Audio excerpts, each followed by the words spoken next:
जिजाऊ जय शिवराय जय भीम.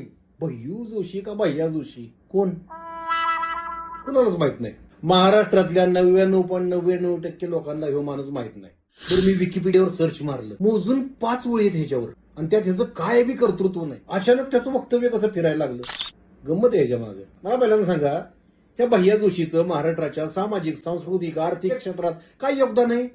शून्य. त्याच्या शब्दाला महाराष्ट्रात काय किंमत आहे? शून्य. त्याला विदर्भात कोण ओळखतं का? नाही. पश्चिम महाराष्ट्रात कोकणात छे, मराठवाड्यात हल्ल. बरं मुंबई, मला अशी एक घटना सांगा जी ह्या भय्यू जोशी माणसानं मुंबईच्या भल्यासाठी केली. घंटा, म्हणजे मला असं म्हणायचंय, एखाद्या छोट्या देवळातली छोटी घंटा सुद्धा त्यानं बसवलेली नाही. बरं ह्यो माणूस मराठी आहे का? नाही, इंदोरचा आहे. तर अशाच क्षुल्लक माणसानं एखाद्या कुठल्या तरी कार्यक्रमात केलेलं एखादं वक्तव्य बरोबर तेवढंच काढून मीडिया व्हायरल का करतं? त्याच्या मागे कारण आहे. अशा बातम्या मंत्र्यांच्या कार्यालयातून येतात. बिकाऊ मीडियामध्ये त्यांनी नेमलेले काही चेले सपाटे असतात, त्यांना त्या बातम्या दिल्या जातात आणि त्यांना सांगितलं जातं की हे व्हायरल करा, जनतेला ह्याच्यावरच बोंबलत बसू द्या. त्यांच्या पुढचे प्रश्न गेले उडा. काय झालंय, आता मुंबई महानगरपालिकेचं इलेक्शन आलंय. भवताली लय अराजक पसरले भावांनो. जनता धुमसती, तुम्हाला पण माहिती, तुम्ही आम्ही अस्वस्थ आहे.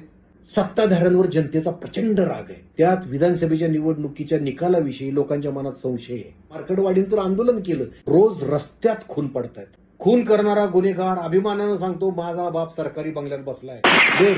खुन्यांचं नातं थेट मंत्र्यांबरोबर निघतं. कोरटकर, सोलापूरकर सारखे विषारी साप आपल्या छत्रपती शिवाजी महाराजांच्या बद्दल, छत्रपती संभाजी महाराजांच्या बद्दल, राजमाता जिजाऊ महासाहेबांबद्दल अत्यंत अश्लील, अत्यंत अश्लाघ्य, अत्यंत घृणास्पद वक्तव्य करतात आणि त्यांना सरकारी संरक्षण दिलं जातं.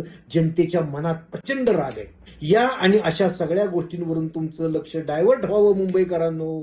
येत्या महानगरपालिका इलेक्शन मध्ये तुमच्या डोक्यात फक्त एवढंच असावं, मराठी माणूस, गुजराती माणूस, युपीचा माणूस आणि मूळ प्रश्नांकडून तुमचं लक्ष बाजूला हटावं आणि सत्तेचा मलिदा त्यांना चाखायला मिळावा. यासाठी हे सगळे प्रयत्न चाललेत.